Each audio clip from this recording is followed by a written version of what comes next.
এটা হলো এককের ঘর, তাহলে এককের ঘরের পরেই আমরা দশমিকটা নিয়ে নেব, তারপরে যে সংখ্যা থাকবে সেইভাবে আমরা বসিয়ে দেব। ঠিক আছে, এখানে দেখো 6 আছে, আমি 6কে কিন্তু পরের এতেই বসালাম, তারপরে এবার কি হবে, এখানে যদি দুটো সংখ্যা আছে তাহলে আমি দুটো শূন্য নিই। হাই বন্ধুরা, আশা করি তোমরা সবাই ভালো আছো এবং সুস্থ আছো।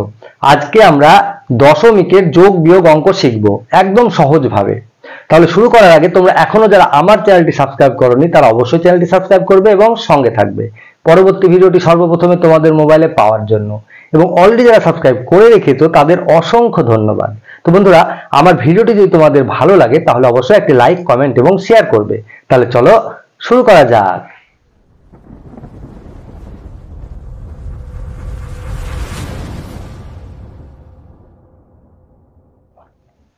তো বন্ধুরা, আজকে আমরা দশমিকের যোগ বিয়োগ অঙ্ক শিখব। তাহলে চলো দেখে নিই। তো বন্ধুরা, আজকে আমরা দশমিকের যোগ বিয়োগ অঙ্ক শিখব।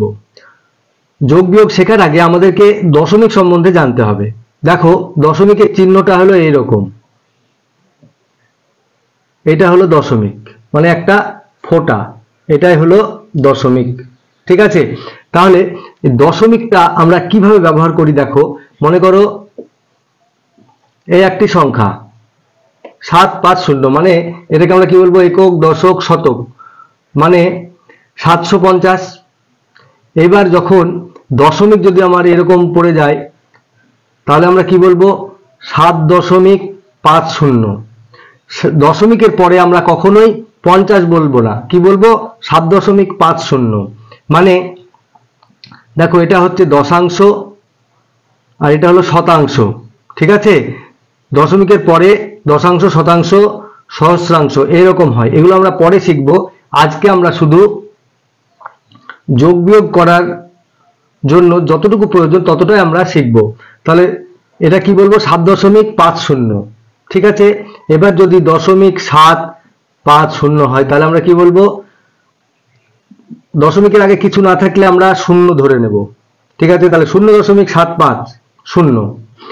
যখনই এখানে দশমিক চলে আসবে তাহলে আমরা 7.5 বলতে পারি বা 750 বলতে পারি।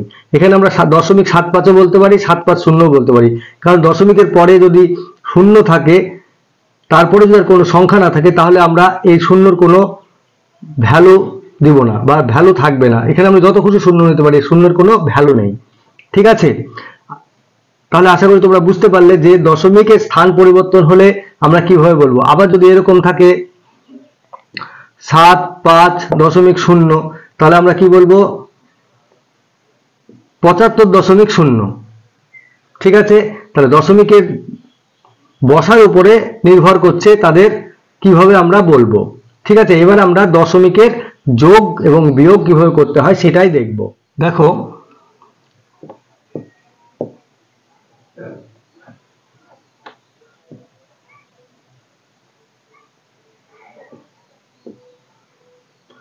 (76.75) যোগ 12.05। দেখো, যোগ এবং বিয়োগের ক্ষেত্রে দশমিক সবসময় সরল রেখায় থাকে, সবসময় একদম সরল রেখায় থাকবে। ঠিক আছে, আমি আরেকটা করে দিচ্ছি, দেখো তাহলে বুঝতে পারবে। এই অঙ্কটাকে করি। 5 আর 5 যোগ করলে 5 5 10 শূন্য হাতে থাকে 1, 7 আর 1 8, 8 আর 0 8, দশমিক, এখানে দশমিক আছে তাই দশমিকটা বসে গেল। 6 আর 2 8, 7 আর 1 8, তাহলে 76.75 যোগ 12.05 যোগ করলে হয় 88.80। ঠিক আছে, এবারে দেখো আরো একটি যোগ করি, তাহলে বুঝতে পারবে। 75.6, 5.05, 0.763, এটা যোগ করতে হবে। দেখো, 75.6, 5.05, 0.763। এবারে দেখো, যখনই দশমিকটা আমরা কি নিচ্ছি, দেখো এককের ঘর, এটা হলো এককের ঘর, তাহলে এককের ঘরের পরেই আমরা দশমিকটা নিয়ে নেব, তারপরে যে সংখ্যা থাকবে সেইভাবে আমরা বসিয়ে দেব। ঠিক আছে, এখানে দেখো 6 আছে, আমি 6কে কিন্তু পরের এতেই বসালাম, তারপরে এবার কি হবে, এখানে যদি দুটো সংখ্যা আছে তাহলে আমি দুটো শূন্য নিয়ে নেব। এই শূন্যর কোনো দাম নেই। ঠিক আছে, আবার দেখো এখানে 0,5 আছে, তাহলে শূন্য যেহেতু শূন্যটা তারপরে 5 আছে, তার জন্য আমি এককের পরেই সংখ্যাটায় শূন্য বসালাম, তারপর 5 বসালাম।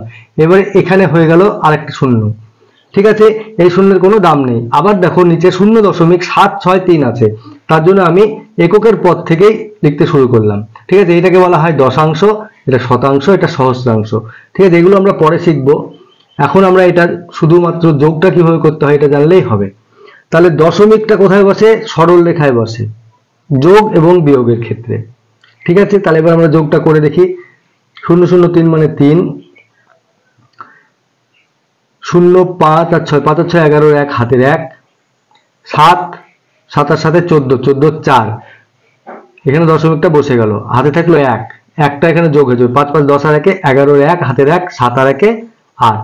তাহলে এই হলো উত্তর। কি বলবো? 81.413, 81.413, এটাই হলো দশমিকের যোগের নিয়ম। তাহলে আশা করি তোমরা বুঝে গেলে যে যোগ কিভাবে করতে হয়। যোগের ক্ষেত্রে দশমিক গুলো একদম সরল রেখায় থাকবে। ঠিক আছে, যে সরল রেখায় থাকবে আমরা সেভাবেই দশমিকটা বসাবো। ঠিক আছে, এবার আমরা বিয়োগটা দেখে নিই। দেখো বিয়োগটা কি বললাম আমি, একই সরল রেখায় থাকবে দশমিক। ঠিক আছে, তাহলে মনে করো 18.04 বিয়োগ